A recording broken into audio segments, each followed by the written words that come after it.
For the model year 2025, Beta brought in the Xtrainer 250. This bike has been available overseas, but it hasn't been brought into the US until this year. And the 300 Xtrainer has been a very superior bike, very popular, top seller all around for many dealers. So bringing in the 250, I think was a good move personally. I was pretty anxious to ride it to kind of see what the difference between it and the 300 was. And the biggest thing I noticed was the power delivery. The 250 was very mellow, very friendly, very entry level, very beginner like. It kind of just stayed steady the entire time.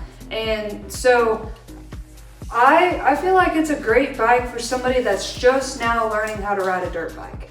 And I'm not saying it's a girl's bike, because I hate that term. And if you use that term, it's not gonna be pretty for you. I'll just say that now.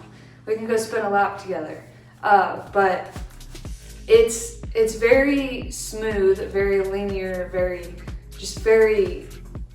tractor-like. But it's a full-size bike, which helps the rider learn more than like if you put somebody on like a little bike that is a full-size like person. So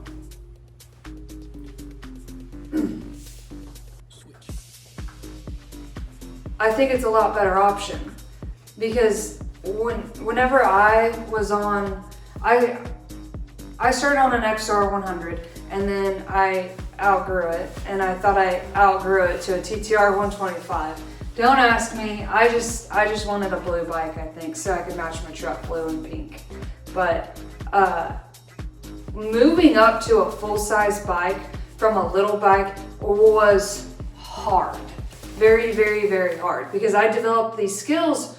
I say skills, I mean lack of skills, of just dragging my feet because I could touch the ground. And so whenever I got on a bike where I could barely touch, or I forget that there's holes and uneven ground and stuff, I struggled hardcore, because I was used to just dragging my feet behind and not keeping them on the pegs. And so like, to me, I truly, truly think this is a good entry-level bike, and it's not 500 pounds like some of the other ones. So I think it's perfect. And Mariah made the comment that she trusts her grandma on it. Her grandma don't even ride dirt bikes, and I think her grandma's almost 80. So like, it's a dang good bike.